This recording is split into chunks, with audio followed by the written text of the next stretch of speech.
Awesome.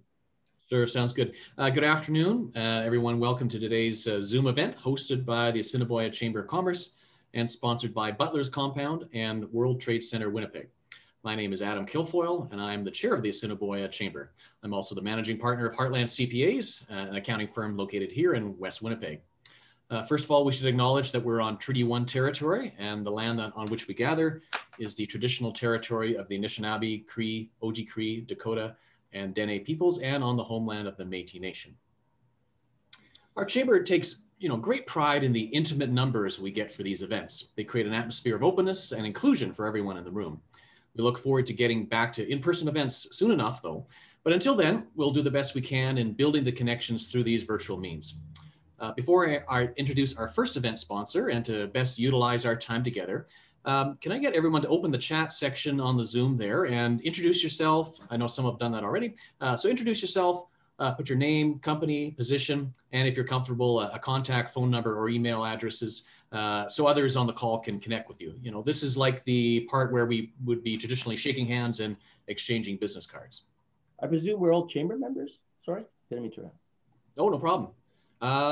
Christy, I'm not sure on. There are some non-members on the call, but that's why we're including everyone in the chat here, just so that you can build the connections. Exactly. Let's share those business cards through the chat there. So as businesses, we're continuing to navigate through the pandemic, and we feel the fatigue of continually changing regulations. I think there's another news conference happening in a few minutes. But we're encouraged by the number of people getting their first dose of the vaccine as the eligibility requirements open up. Business recovery is plan number one for the Chamber Network right now. And please be assured that our board and our Chamber's Executive Director, Christy Meek, that we're working with our colleagues in the Chamber Network in Winnipeg, in Manitoba, and at the federal level on programs, resources, and tools that will open all businesses. Speaking of which, Christy, I think we have a link that you're going to put in the chat for everyone to access. So if you're a business leader in Manitoba, you have arrived at the right place. The COVID-19 pandemic has presented seemingly endless challenges with new barriers and obstacles cropping up almost continuously. Manitoba's business leaders have adapted with resilience and determination, but COVID-19 has affected workplaces across all sectors in so many significant ways. Thankfully, we've also formed a valuable alliance with business and government to amplify the effectiveness of our efforts. With support from the Western Economic Diversification Canada's Regional Relief and Recovery Fund, RRRF, the Manitoba Chambers of Commerce is delivering to more than 45,000 Manitoba SMEs a brand new COVID-19 resource guide entitled Business is Unusual, a Coronavirus Survival Guide for Manitoba Business. Your copy of the guide should be arriving in your mailbox soon, and if you don't receive it, please give Christy a call. I'd like now call upon Mr. AJ Chopra from Butler's Compound. Butler's Compound is one of Winnipeg's largest auto storage and parking facilities. And AJ, you're going to introduce our guest speaker. AJ, take it away. Thank you so much, sir. Pleasure to meet you all, virtually, albeit. Interesting times. Bonjour, Tansi, bienvenue. I would first like to also acknowledge that we are on Treaty 1 and Métis ancestral lands. My name is AJ Chopra. As you know, I'm a small local entrepreneur working in the family businesses. And welcome to you all. Bienvenue à cette occasion spéciale Zoom. Thank you all for taking time out of your very busy day, especially lunch, to hear our very special keynote speaker, who I've had the great privilege of knowing for so many decades. As a new member of the Assiniboia Chamber of Commerce, I'm very pleased to collaborate with the very diligent, dynamic, and she's very hardworking, Christy Meek, who's made me feel very welcome as a new member. And I've really greatly appreciated that, Christy. And I'm delighted that we were able to collaborate and bring Mr. Hyder together to this local business audience and to provide his perspective on last week's federal budget. COVID's been very difficult for all of us. We have all had to work, many of us remotely. Many of us have had all types of challenges. My business, sadly, has grown during COVID. There's been all sorts of disruption in the family units, right? And there's been industries and businesses that have done better and adapted to their advantage in COVID, and some that have suffered. And we've seen great local examples and leadership of people like Obi Khan, developing his local support local initiative, and one in particular, Jay Kilgore, who has his restaurant, Fiona McCool's, like local small entrepreneurs, the small local medium and small business people are really putting their heart back into the community. And so we're persevering through these difficult times. And the business community's response has been very heartwarming. And so it's also nice, I've been watching some of your dialogue, Goldy, to see that not only, I know you represent the large conglomerates and the big business, but I've heard and watched you speak about small business and medium-sized business and the need for them to get more support. And we've seen tremendous support from the various levels of government, particularly the federal government, which has in this budget, the largest budget in history. And you're quoted as also saying that no man has ever done what Ms. Freeland has ever done. So I'm looking forward to hearing your perspective on how she's been Superman in this new budget as our finance minister. It's a great honor to be here with the fellow business and chamber members. It's a tremendous honor for Butlers to support this event. 5 years ago, I made the decision to move back home from Toronto to Winnipeg, my native city, where I wanted to and decided to work in our family businesses. Butlers Compound is Winnipeg's largest independent storage facility, spread over 40 acres, and is located in Centreport, Canada, the inland port, which is growing rapidly, presenting tremendous growth opportunities ahead. We are also beside our very world-class Winnipeg airport, and that's run by the Winnipeg Airport Authority. And Goldy, as you know, airports across the country are bleeding tremendously. And despite this all, I've gotten to know Mr. Rempel locally, the president, and it's amazing the straight face, the business face he puts on, in spite of the with the losses being incurred day to day, and the tremendous suffering in the airline industry. And you can hopefully speak to that. As a small local businessman now, I've truly had a great pleasure to learn alongside my father and from his business acumen. And it's been a delight to work with him and his experience of 40 years. And so I'm honored today to welcome you as a small businessman, Goldy. You've been a friend and a mentor, and our friendship goes back to when I was a little kid and I had black hair in Ottawa. And you've always been a model, a public servant, and somebody highly regarded. Just to go into Goldy's bio, I won't go into all of it because it's quite extensive, but Mr. Hyder is President and Chief Executive Officer of the Business Council of Canada, founded in 1976. The council is a nonprofit, nonpartisan organization representing the chief executives and heads of 150 leading Canadian businesses, employing 1.7 million Canadians and composed of every major industry across the country. From July 14th to October 2018, Mr. Hyder was President and Chief Executive Officer of Hill & Knowlton Strategies Canada, providing strategic communications counsel to the firm's extensive and diverse client base. Prior to joining Hill & Knowlton, he served as the Director of Policy and Chief of Staff to Canada's Right Honourable Prime Minister, Joe Clark. And he was also leader of the Federal Conservative Party at the time. In addition to his tremendous achievements in business, in public policy, Mr. Hyder is a regular commentator in the Canadian media on business, politics, and leadership. He has a long track record of service on behalf of several charities and nonprofits. He is chair of the Asia Pacific Foundation of Canada's Asia Business Leaders Council, a board member of the Business and Higher Education Roundtable, co-chair of Canada's World Trade Organization Business Advisory Council. He's a past co-chair of the United Way of Ottawa's Cabinet Committee, former chair of the Ottawa Senators Foundation, and a former member of the Board of Governors at Carleton University.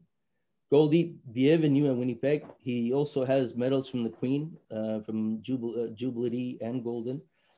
His accolades are tremendous and vast, but we are hugely privileged, and it's a deep honor for me to welcome you here to Winnipeg. Bienvenue sur terre, Winnipeg, albeit remotely. Next time, I look really forward to hosting you in person. Thank you for coming, and look forward to hearing you speak. Well, thank you so much. I got to get my staff to cut that thing down in half somehow quickly.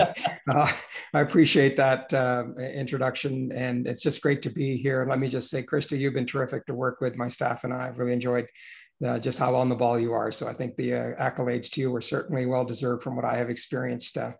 experienced firsthand.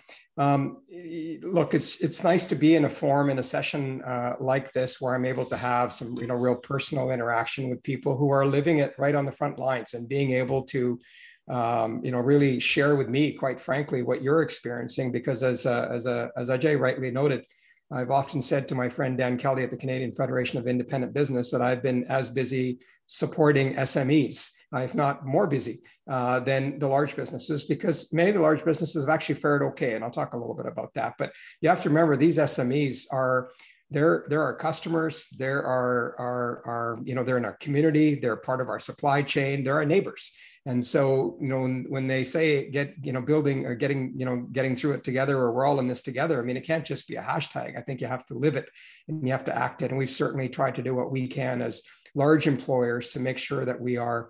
In fact, it's why we did a lot of things we did last year. We weren't sure that we needed to be in the situation that we're in, that we should have found a way to coexist with COVID, because it's unbearable for the small businesses to be able to go through what probably could be another 6 months or so. I'm sorry to say that, but we're not out of this just because we're going to get vaccinated. So I'm glad you've seen the efforts that we're making on behalf of SMEs. But let me talk, as you've asked me to do today, about last week's budget. I guess it's just about a full week out now. And so when it's 739 pages long, it does take some time to digest the content of it as is necessary to do when you give a talk like this. But I wanted to just kind of go over some hits where we thought that there was some wins, if you will, where the budget really got it right. And then frankly, some areas where we thought the budget missed it. And it's unfortunate, because some of those misses are really critical. And I'll talk about that. And then where do we go from here? Because obviously the budget is now done. It is what it is. It says what it does say. But as I said, when you see 739 pages, it screams that there's something in it for everyone. Ajay knows from his time in Ottawa that everything in Ottawa is political. Everything in Ottawa is political, and that doesn't escape the budget making process either. And so, it is quite clear that there's a lot of politics behind this budget. And as I often say, that you can't take the politics out of politics. And I often also say that sometimes good politics makes for bad policy. And we have to be very careful that in the environment in which we find ourselves, we don't become sort of captured by the populist agenda, if you will, which has happened in many other countries. We need some sensible public policy here. And that's what we've been trying to advocate for. We're actually up to almost 170 members. I want to give a shout out to the number of the ones that are in Manitoba. I mean, we've got Bison and Cargill and Canada Life, Hartley Richardson and Richardson International, as well as Palliser, who's operations I had visited with Art, got a full tour when I was there a couple of years back. And I've had the pleasure of coming into Manitoba 2 or 3 times in my role, met with the Premier, whom I actually go way back with, because he was in that caucus with Joe Clark, as Ajay mentioned, when I was Chief of Staff. So I feel a sense of closeness to Manitoba, growing up in Alberta, and being a Westerner at heart, albeit living in Ottawa for the last 20 years. But when you look at the budget, I think one of the most difficult challenges the minister had is budgets are put to bed about 2 weeks before they're done. So you've got them done, you've got them translated, they're going to binding, and they're being prepared.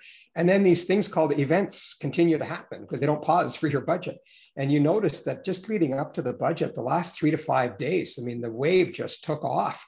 And you saw what was taking place. Premier Ford's, infamous announcement on that Friday afternoon took place the Friday before the budget. And so in many ways, striking the right balance between addressing the here and now, where the minister finds herself as we respond to COVID, and what still, as I said, is several months in the making of managing this, if not longer. So I thought it was important that she strike the right balance in terms of the tone of, look, I'm not forgetting where we are, but budgets also need to be forward-looking, and they need to be giving you some not only economic numbers for the next 5 years as they do, but also the economic plan. So it was important to strike the right balance. And I think that what we've been saying to the minister and the governments of all of our governments is the best stimulus is actually a vaccine.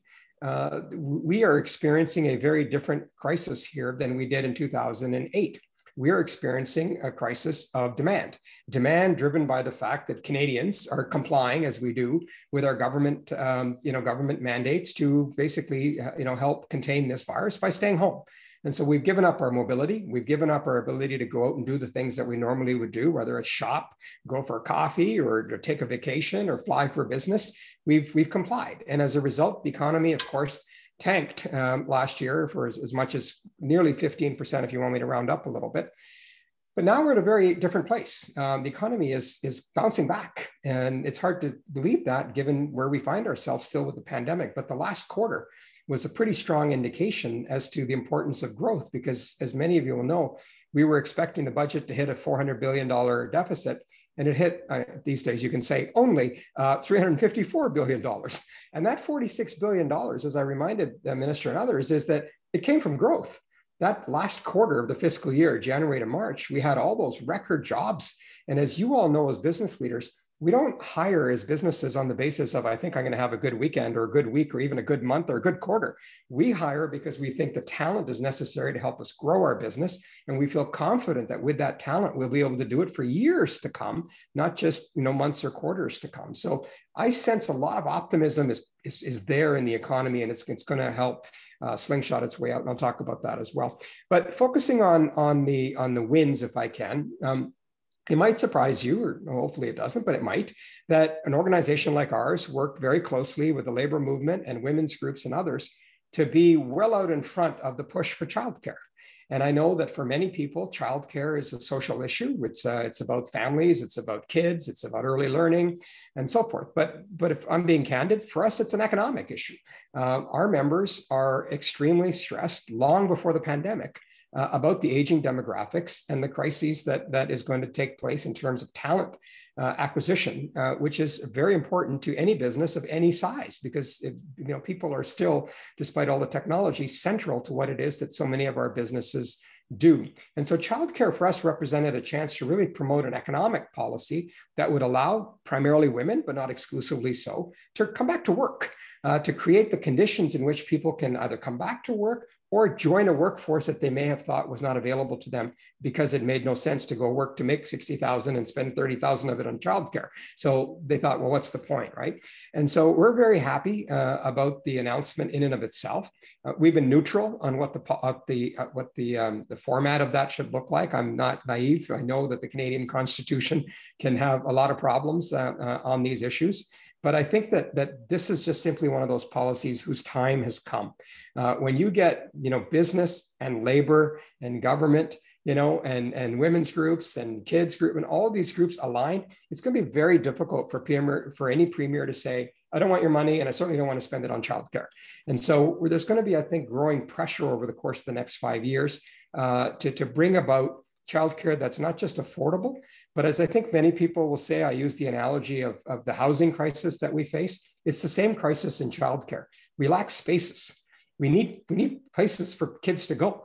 And so creating these spaces is going to be a very important part of that. And so we think it strengthens gender equality. We think it improves household finances because you get more, double income happening.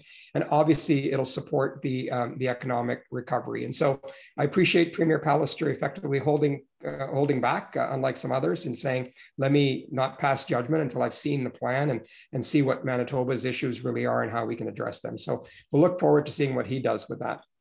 The other issue that we speak a lot about, and I think this is one of those issues that is important for whatever size of business that you have, and that is the issue of skills, reskilling, upskilling, call it what you will.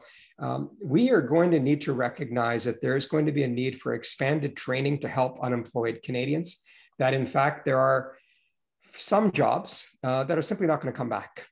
While the vast majority of businesses were interrupted by COVID and are going to be able to return, and some slower than others, like tourism and so forth, but none of their business models were broken. They were all doing well, and COVID interrupted that. But there were a number of jobs that were on their way out. And all the COVID has done is accelerated and brought forward the digitization that businesses are experiencing now. When I speak to CEOs at any level, what they tell me is, Goldy, we were going to do this in about 3 years or 5 years and so forth. We were looking at transformation, but all COVID did is brought everything forward. And so we're accelerating that change. Now, we can't leave people behind.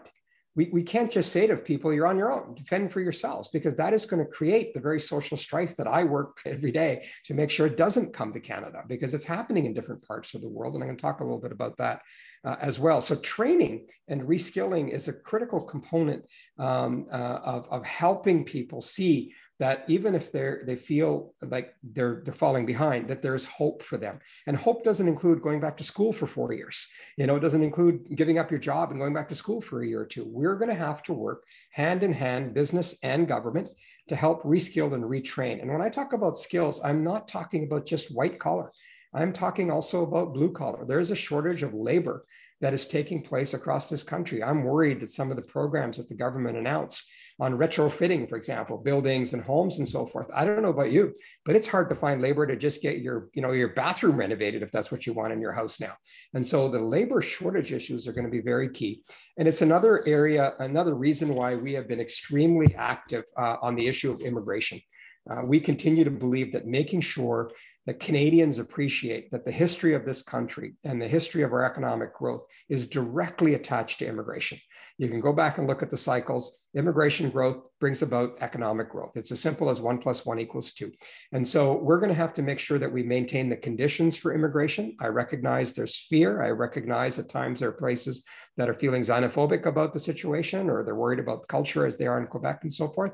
But the fact is, immigration is going to be essential for our economic growth. We've lost half the immigrants that were supposed to come here last year. We may or may not get the numbers that we're shooting for this year, because as I said, there's still a ways to go. And some of the countries who send us to immigrants, like India and others, are obviously not going to be doing that for the foreseeable future. So those are people not buying houses. Those are people not paying taxes. Those are people not, going to your businesses and procuring the services that you provide. And so it's really important that we realize the importance of immigration and that we continue to maintain Canadian support for it. So we think that one of the ways to do that, of course, is to train the people who are already here, making sure that all of the people who are able to work in Canada, whether it's women that are underemployed, whether it's immigrants that are underemployed because of their foreign skills, whether it's people with disabilities, whether it's the Indigenous community whose demographics are far superior to ours, they're 50% below the age of 25, making sure they have the right skills and the right education to contribute to the workforce. What you will find is even if we did all of that, we're still going to be short labor. And so maintaining support is going to be really important to that. And if you want to hear more about that subject, I invite you to tune into a podcast I host called Speaking of Business. It's available on our website at thebusinesscouncil.ca. I speak to member CEOs throughout the country and talk about issues, but also talk about their own experiences, the burden of leadership in a crisis. How do you manage a crisis? How are you managing your employees? But this one I have out this month is with Sabrina Jeremiah, who's the country manager of Google Canada. And she talks about the skills agenda, which is something she's very passionate about. So do tune in. As I said, it's impacting Canadians right across this country. 40% of all of our jobs will have some form of digital or automated component to it, according to the experts. So what can we do as business leaders to make sure that this is happening? I was on a staff call this morning where I heard some of my colleagues with young kids saying it's amazing in a matter of a year how a 5-year-old has learned the kinds of things that they didn't know. What does logging on mean? What does screen freezing mean? How do I control alt delete? And how even a 5-year-old is able to figure that out. And I think that we have to make sure that we use this moment to advance the digital capabilities of our country, but also the digital infrastructure that supports Canada. We're a big country, as you know, and we all know how important it is to have the digital connectivity that we're all utilizing for the last 13 months. So lots to say about skills, lots to say about the digital agenda as well. The second point I want to raise is the issue of climate change. We in the business community, particularly in my membership, 14 years ago, and this may or may not be popular on this audience, I don't know, but it's what we believe. 14 years ago, we endorsed carbon pricing. It's the most conservative mechanism for managing greenhouse gas emissions. It is where pretty much everybody in the OECD and others are heading towards, with the exception, of course, of the United States. But I think that's a matter of time. We just feel that the climate issue is one of those areas of opportunity for Canada to be deliberate, intentional, and ambitious about what it can do. And believe me, I'm a Calgarian, so I'm not here to sell, to sell the oil and gas industry out here at all. But what I'm trying to say is that our industries in Canada are amongst the most innovative when given a challenge.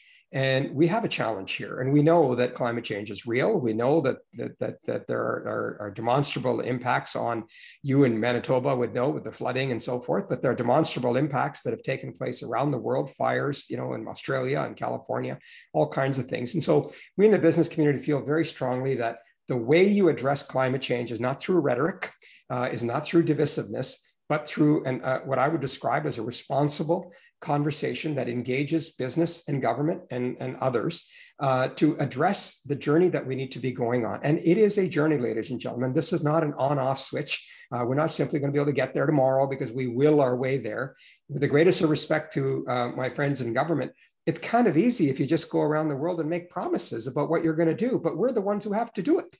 And so we've got to make sure that we're enabled, that we have the capacity, the capability, the people, the technology, and most importantly, the capital that's going to be necessary to bring about the innovation that I think is going to be key. And so we were encouraged by the budget. The net zero accelerator fund grew from $3 billion to $8 billion. There was an important tax credit announced on the carbon capture, utilization, and storage, which is going to be key.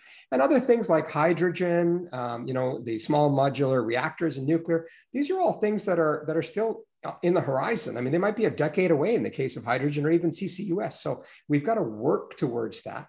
There are only two oil and gas producing countries in the top 10 oil producing countries in the world that are democracies. So only two are democracies, Canada and the United States. So it falls on us, because it's not going to be the other folks. I can promise you that. We're going to be worried about the environment or human rights or economic stuff. They're worried about themselves. And so we've got to lead, and we've got to make sure that we don't sell out our industries that are trying to bring about that innovation. And so we want to see the partnership on the climate, where it's not just about the money, but it's about the partnership and the leadership that we need to be exercising. Because these are bold commitments that were made. 40% by 2030, when we've reduced our emissions by 1% in the last 15, 20 years, I believe it is, And so there's a long ways to go here, and we're going to have to play hurry up offense to get to those kinds of targets. And the other thing I just want to say about the climate is that it requires that Canadians understand that this comes at a great cost to them. We need to be very transparent, because they're your customers and our customers who are going to pay for that. Because let's be honest, it's going to flow through. So when it flows through, and as my old Premier Ralph Klein used to say, Martha and Henry won't be happy. Well, Martha and Henry are going to realize that this is who has to pay. And so we've got to make sure we communicate quite clearly that the impact of some of the changes that we're taking is going to impact your utilities bill. It's going to impact your gas price at the pump. It's going to impact your car costs. It's going to impact your infrastructure costs. And so we're too small of a country, which is the other reason we need to grow, to not be honest with people that how much of this do you want and how quickly do you want it? Because my view always has been that while Canada can lead the way, we could turn off Canada and it won't matter to the greenhouse gas emissions as long as China and India continue to make coal plants and do that. What we need to do is use our technology to help get them off that kind of stuff, including with the SMRs that I mentioned, the modular reactors and others. So lots to do on the climate. And I think, what I'm saying to you is you can expect our leadership, our commitment to do everything we can as business leaders. We just put out a report for those of you who want to know more called Clean Growth 3.0. That's also on our website, thebusinesscouncil.ca. I invite you to take a look, and by all means, share your feedback with us. We welcome it. Let me just pivot briefly, because I really want to get to the Q&A. To the misses in terms of where I thought that the budget was a miss. Let me just cite two very key numbers. First and foremost is the $1.4 trillion figure, which is what we are expecting our federal debt, ladies and gentlemen. You can add up all the provincial and all the municipal debt, and you see that Canada is in a very precarious place when it comes to debt to GDP ratio. And so that's a big number, and that's going to be in 2025. So it's not too long away. You've got the aging demographics, you got the declining workforce, the loss of immigration for a couple of years. There's a perfect storm brewing here, right? And below all of that is a recognition that there is no free lunch. Canadians, I've always said, are a smart group of people. They're starting to figure out, oh my God, we got to pay all this back somehow. how are we going to do it? And how are you going to do it when your top income tax bracket is now in Ontario 54%, in New Brunswick 58%? At what point does it become immoral and obscene to personal taxes cross to such a level where more than half of your income is going to government? So the capacity to do things is limited. You're Canada, so you can't really change things on corporate taxes and stuff, because if you do, it just means capital moves somewhere else. So careful what you wish for. So, these wealth taxes, which are all very popular and stuff, they don't generate any revenue. All of these things end up being passed on to the middle class. And so I think government has to be very focused on growth, to let growth do what it did in the last quarter to bring our deficit down, allow growth to be what brings down, our deficit and our debt in the longer haul. The second figure that I think we have to be very careful of is the figure 270. 270 is the number of, by our account, the number of measures, new measures introduced by the government in the budget. Now, a part of me, breathes easy, because I know that governments are ill-equipped to do 270 measures at the same time. Thank God, this is one of those cases where government inefficiencies is an ally, because they're not going to be able to get to spending for 270 programs. Frankly, they have trouble doing 27 these days. And I think we're witnessing that across the country here, the way in which our government collaboration has been somewhat dysfunctional, can I say, with respect, particularly in the way in which we've managed the pandemic. And so we're worried that there's just too many priorities. And when you have so many priorities, you don't really have any priorities. I take the finance minister at her point, that, she believes this is a budget that is focused on productivity and growth. My view is that what you have here is 270 pieces of a puzzle that are taken out of the box and thrown onto the table and shaken out of the plastic bag. They're kind of like all sitting on top of each other. They're not organized in any way, shape, or form. And someone needs to look at the box and the cover of the box and say, how are we going to build this puzzle? I don't know about you in your house, but in our house, puzzles are never built by just me. They involve a lot of other people, and now everybody's coming and doing their pieces at the kitchen table these days. So that's what we're going to have to do with the country's economy.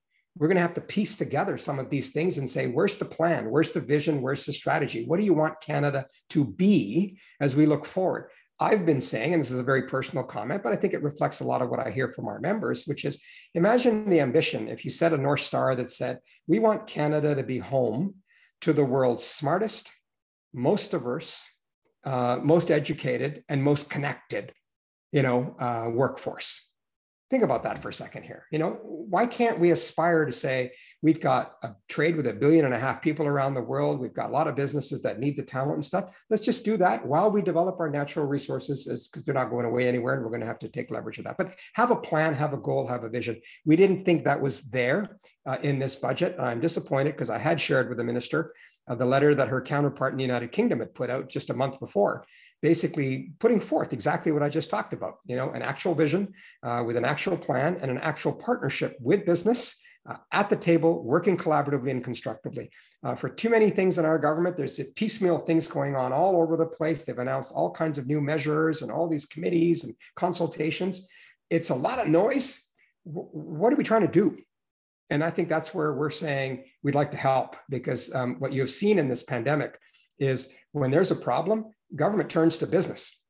You don't have PPEs, give the business community a call. Having trouble with the vaccine distribution, give the pharmacies a call, the business community a call.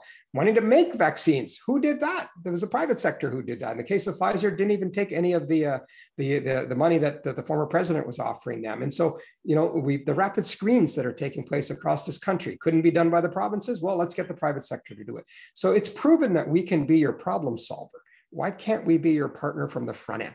Why can't we work with you? I've been saying this since March. The government keeps telling me you don't understand. I'm like, oh, actually, I think I do understand. I'd like you to understand that it's better for Canadians and for our country when our governments work hand in hand with our business leaders and our labor leaders. The childcare example is great, right? Childcare was promoted by the labor leader, Hassan Youssef, and myself to really push it out there to say it's a common cause. We're giving you cover, government, do this. So I think we have to find more examples of doing that. Pivoting just very briefly to where to from here, we're going to be okay on the economy in the short run. In the next year or two, there's going to be a sugar high, to be honest with you. I think it's going to be a slingshot effect, 6 to 7% growth. Every time I turn around, the Bank of Canada is raising their growth forecast. It's up to 7 now. It was 6 a little while ago. So it's all because of pent up demand. I mean, we've all, there's been a lot of money saving that's going on, and there's people are ready to travel. They want to see their family and all of that. But we do think that there's a need for a plan beyond that. And the budget itself shows that we're going to stabilize one more time at what's called the 2% trap. We're going to be 5 years out back to 1.9% growth. Well, ladies and gentlemen, that's not good enough. We need to have more growth than that if we're going to afford Canada, if we're going to afford our social programs, if we're going to afford the upgrades of crumbling infrastructure, if we're going to build new infrastructure, if we're going to get 5G technology to the remote areas. All of these things are going to require a significant amount of dollars. And so we think there's a need for a modern industrial strategy that includes clean tech, the agriculture, the biosciences, amongst many other things that are taking place there. So let me just conclude by saying that there are many other issues out there I haven't touched on. I just want to flag them for you. I hear regularly about mental health from our members. It's a very serious concern, and some are calling it the fourth wave, that when all this is done, we're going to see a real surge on the mental health issue. So it's a big issue and very important. We're also focused on the recovery and the reopening, if you will, and that includes something I know is important to Canadians across this country, which is not just returning to the office. What does that look like? How innovative is that going to be? How much changes are going to take place? My view is some changes, but not as much as people think. Just if you look at history, we kind of go back to where we were. It just takes time, but we'll figure that out in 5 years. You can call me back. The border is a huge issue for Canadians, right? When are we going to get the border? How consistent is it going to be? How coordinated is it going to be? Are we going to be running some pilots? Again, if we've seen how dysfunctional the country has been in this smorgasbord of approaches on out of the gate, borders, masks, rapid screens, all of these things are still all over the place in Canada. I hope we get the border right, so you don't have one set of rules for Manitoba going across. But if you're coming back through Ontario, you're subject to a different set of rules. We've got to give a lot more confidence for businesses and for citizens that they're going to do.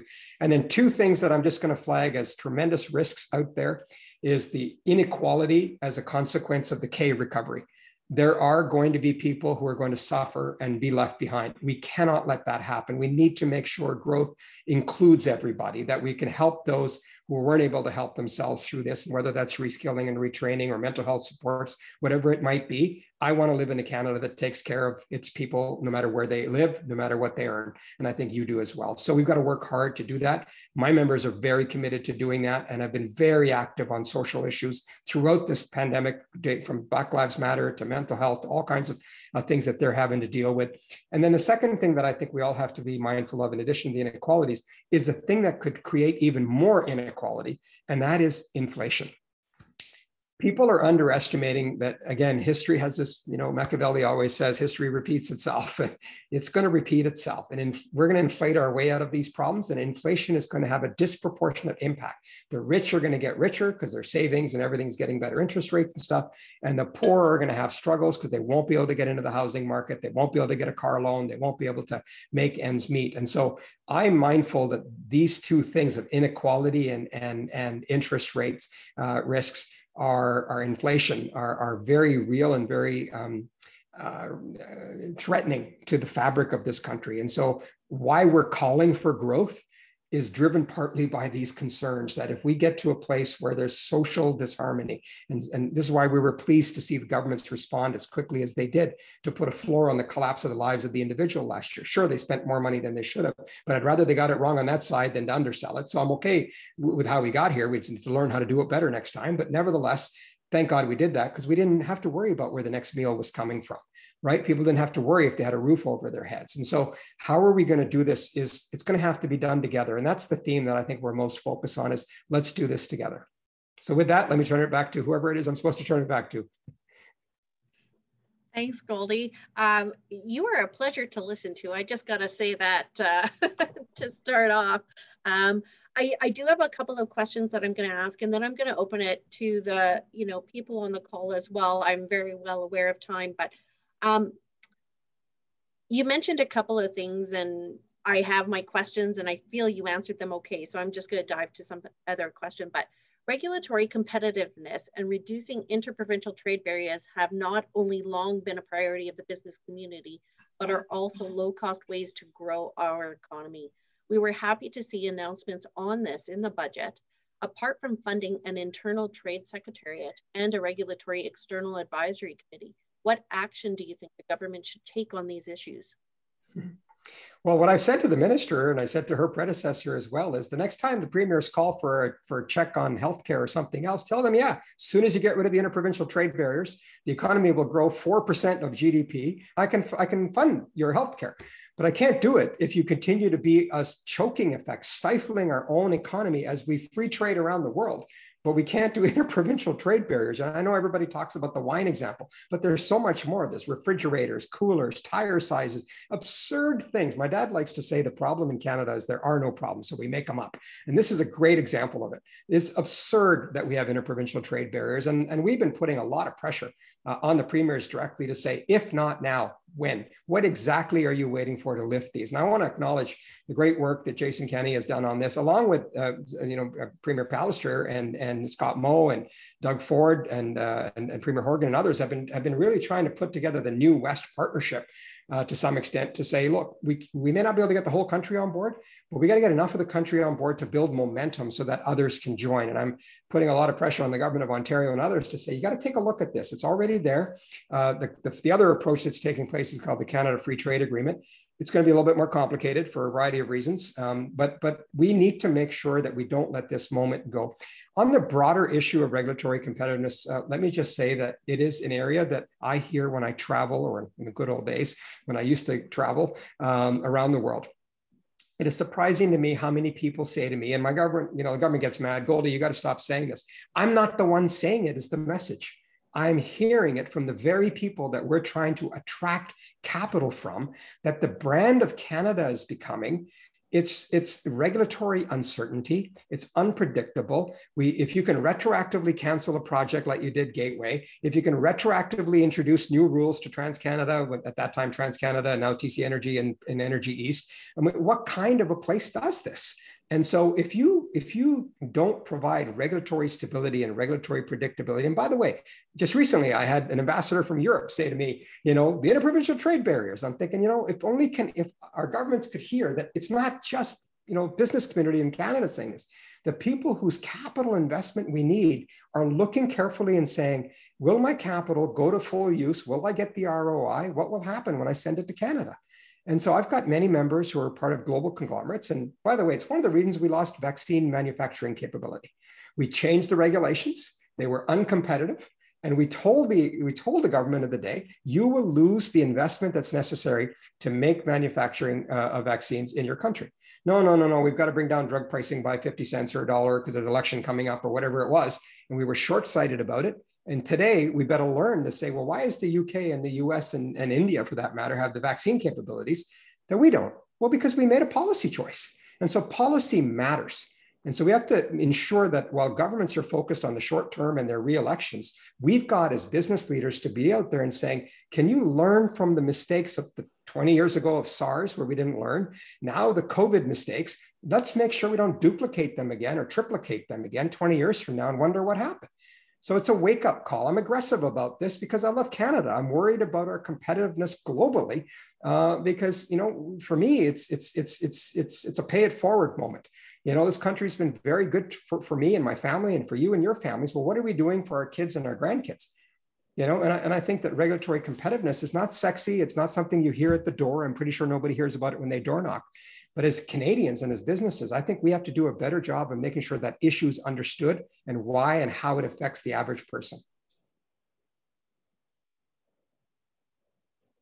You're in mute, Krista, sorry.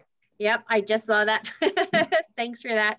I'm gonna just ask another question or two. So if everyone else wants to, once I ask this next question, what I'll do is I'm gonna move it away from the speaker view and go into the grid view of everyone, and then just raise your hand and I will absolutely allow you to answer, ask questions away. Most Canadians understand the need for one-time spending to support businesses and individuals last year, but new spending programs are quite different because they risk creating structural deficits. How do you feel about the government's fiscal plan going forward? I think the key is, I described it to the minister and others as the funnel model, right? That at the beginning of this pandemic, you're at the front end of the funnel and you're just throwing literally cash out the helicopter to say, look, I just got to get everybody covered as quickly as I can. I can't figure out who deserves it or needs it, but let's just get it in their hands. But as time passes, and 13 months, 14 months have passed now, 13 months have passed, we've got to start narrow casting who actually needs the relief, right? We gave 15-year-olds $16,000 to stay home last summer. I mean, I know because my nephew told me he made like $7,000 as a lifeguard the year before, but $16,000 to stay home. Not the best signal for a 16-year-old to say, well, I don't have to work and the government covers me off. Now, that was part of the early days where they were literally throwing money out the door. But now we have data. I hope we have the data. I hope we have the data to help us micro-target. I would have expected more in this budget for the specific industries that are truly struggling. We have one deal with Air Canada. We still need one with WestJet, and there are other airlines like Porter and others, I'm sure, are also saying, hey, what about us? We have a trickle-down effect of the tourism industry. We're about to lose the summer here. One of our members I was just talking to this morning saying it's getting close, where if we don't get the bookings, the people are not going to come, whether it's from Europe or Asia or United States or whatever. And so that's going to be a problem. So the tourism industry is there, the hospitality industry is there, the retail industry is there. Micro-target your relief so that those who are suffering as a result of being compliant with the laws of the land today get the relief so that they can survive to live to fight another day. That's what I would have hoped that they would have done. And I don't think they did that as well as they could have. I agree with you. That's the best way to put it. I'm going to just aware of our time, I'm going to open the floor. If there was anybody that wanted to ask a question directly to Goldy, please do so now. Just unmute yourself. I know AJ, you had a question. If you wanted to ask your question to start. Just quickly, I had a chance to watch your dialogue with the Google VP on digital transformation. Quickly on that, where in this budget did Winnipeg win? And is Canada ready for the transformation required for the digital economy ahead? And I had another question, but that you can answer later. Eugene Lang wrote an article, an editorial in the Ottawa Citizen. The War Measures Act needs to be enacted to fight COVID. Do you agree with that? That's it for me. I was there a year ago, to be honest. I thought that in any national crisis, you need national leadership and national coordination. A very deliberate choice was made. I think history will judge them on that whenever the Royal Commissions happen. It's not the choice I would have made, not the choice I recommended. So it's unfortunate in that sense. I certainly believe that other leaders of our past, including another one named Trudeau, would probably have done it and managed the pandemic differently. But that's neither here nor there now. It's easy to be an armchair quarterback, but I felt that national leadership and our members I'm surrounded by leaders every day. So I see what it means to be a leader. And what it means is you got to make some tough calls, and you've got to make sure that there's a coordination. I would have had literally the Prime Minister and Premiers talk every day out of the gate. You would have had the same thing with the finance ministers. You would have had the same thing with the health ministers. You would have had the same thing with the public health. Any one of us that's managed a crisis, the first thing you do is bring people together. And yet I ask you, in all seriousness, have you seen, and if you have, I'd love to see it because I don't want to keep using this line if it's true, but I have watched for 13 months now. I have yet to see a single photo, not one, that has the Prime Minister with all of our premiers and territorial leaders. Not one. Pausing for effect here, but that tells you everything, right? That tells you everything about the situation we find ourselves. Now, they made a choice. I know it because I was trying to lobby the other way. They made a choice that said the pandemic is going to behave differently in different parts of the country, and we can't shut down places where it's not there today. We're just going to let it play itself out. Well, ladies and gentlemen, it's played itself out, right? And it's winning. And it's winning because I think there's a lack, and you're seeing it. I mean, in other countries, right? I mean, New Zealand had a concert for 50,000 people on Friday night or Saturday night, I think it did. Australia just opened up their cricket matches and their football matches for audiences and stuff, So it's there. Taiwan, of course, a very different place. Japan, Singapore, Finland, Norway, all kinds of places that found other mechanisms by which to do it. Now, many of them were unitary, which is one of the challenges when you're in the federation that we are. But boy, we got to learn from this. We really, really have to learn from this. Goldy, you spoke that there's a unique challenge for municipalities ahead, you did the dialogue on that. How does Winnipeg evolve given the social issues we face, the uniqueness of our city, the poverty issues, the homelessness? How do we win? How did Winnipeg win out of this budget, and how do we win given what we face? So, look, I think one of the things that's happening here right now is there is a growing evidence and growing pressure to go direct. So if you're bringing in vaccines at the federal government, then you got to send them to the provincial government. There goes a week, right? Why aren't we just bringing in the vaccines and sending them directly to the public health agencies that are administering the vaccines? If in a crisis, we can't forego constitutional considerations about who manages what to save lives, when do we plan on doing that? I mean, I think this is a public confidence measure to say, look, we're doing everything we can to get people vaccinated.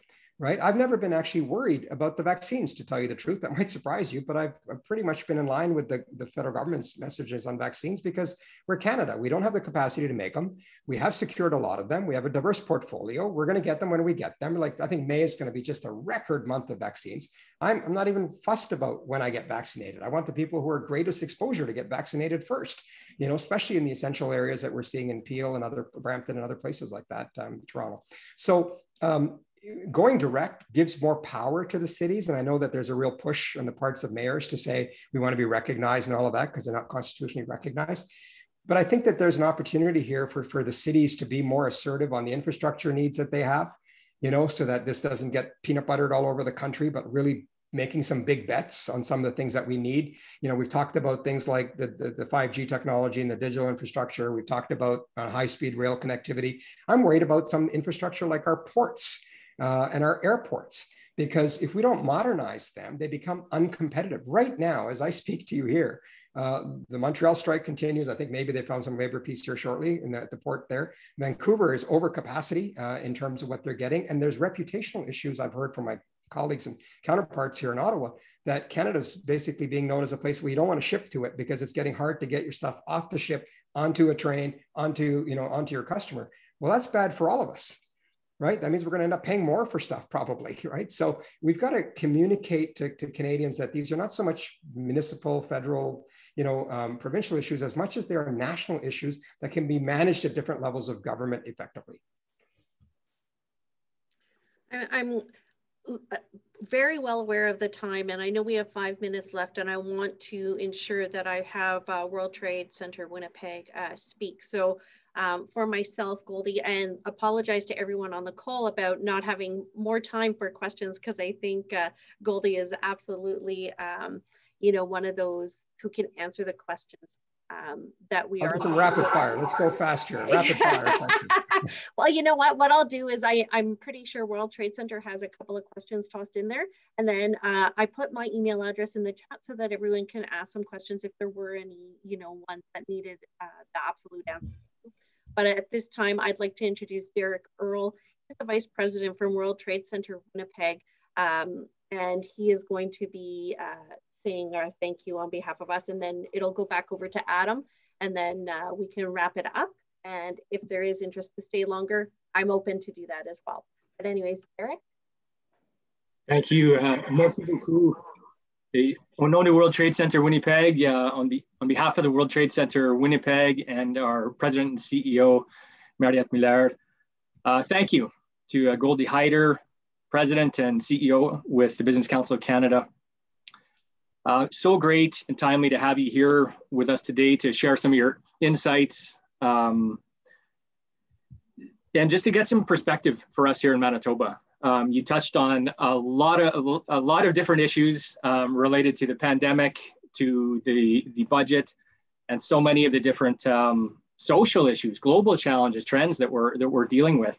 There's an awful lot to unpack in your comments, and probably going to have to listen to this again and go through and digest some of that. But a couple of things that I'm taking out of it is how you really highlighted the importance to not just the budget, but to our response and our policy response and how we deal with some of these really big global issues that, weren't always the case, going back over the last 30, 40 years to things like how inequality has been exposed through the pandemic and the importance of measures of, of taking care of the people in our society.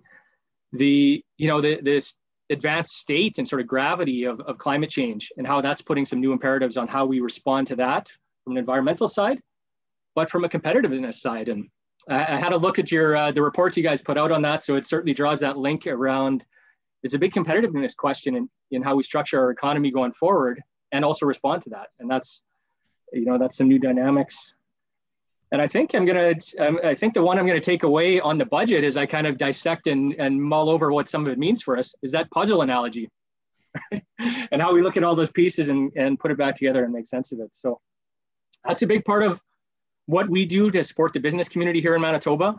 Our role is to support companies and entrepreneurs. We work across the whole province and with every sector, and whether companies are at the startup phase, looking to get started, learn how to do business planning and get going, or looking to expand and trade and do business internationally. We've got our business advisors, research, webinars and training, and a global network through our World Trade Centers to help assist around that. And trying to work through our role in what we do to provide support around issues like digitization, a lot of e-commerce training, a lot of these types of information can be accessed through us. So we invite companies to come and check us out. With that, I'll say a thank you again to Christy and to Adam with the Assiniboine Chamber of Commerce. So it's always a pleasure to partner with you. So thank you for this opportunity. Thanks again to Goldy. Terrific talk today. And have a great day, everyone. Thank you. Merci. Great to be here. Thank you all. Thank you, Derek. Yeah, Derek, thanks a lot. Thanks everybody for spending your lunch hour with us here at the Assiniboia Chamber of Commerce. Again, thanks to Mr. Hyder for his time today as well. I really want to express our appreciation for the great work that you and your colleagues at the Business Council of Canada do every day on our behalf as business leaders across the country. Also, thank you to our event sponsors, Butler's Compound and the World Trade Center Winnipeg. AJ Christie has shared with me your involvement behind the scenes to get this event going, and I really appreciate that. I look forward to meeting with you in person when that is allowed. And then to Derek and your team at the World Trade Center, again, thank you so much for your sponsorship for today's event. We know all the business resources and tools that WTC Winnipeg offers to all businesses in Manitoba, and we're going to continue to those tools will continue to make a difference as we focus on business recovery in the months ahead. And you can count on us to continue to promote your offerings to the business community. Just a quick commercial for the Chamber of Commerce. Here, our Advocacy and Development Committee is happy to launch a new leadership event series called Community Connections. The first event is tomorrow evening at 5:30. It's entitled A Conversation with Kevin Klein, who's the City Councillor for Charleswood, Tuxedo, and Westwood. If you'd like to attend, just give Christy a call after the event, and she will get the Zoom info to you. In the month of May, we'll be speaking with Janice Lukes, who is the City Councillor for Waverly West. So again, thank you all for attending today's Zoom event. Adam, but I just wanted to quickly introduce. Oh, sure. Go ahead. Goldy, I wanted to introduce you to Mahmoud Bhatia, who has recently been promoted to Saskatchewan and Manitoba, commercial banking with RBC, very senior. He's been in the community for a very long time. I think when I left, he had arrived, and he's a strong pillar in this chamber, and I'm going to need a loan from him soon. And also, World Trade Center, I have a business plan I need to write, so please help me. I'll call you. This has been amazing, Christy. Congratulations to you. Thank you all very much. Great to see you. I hear your premier is announcing some more measures, so stay tuned. Tougher measures. Tougher measures. Well, but you know what? Let me just end on a positive note. Every crisis ends. We'll be okay. We'll get to the other side, and we'll be just fine. So I wish you all well, and I hope to see you in person sometime soon. Thanks everyone. Have a great rest of the day. A good week. Okay. Thanks again, Christy. Bye-bye. Bye. Thank you. Thank you so much, Goldy. Thank you, Christy. Bye.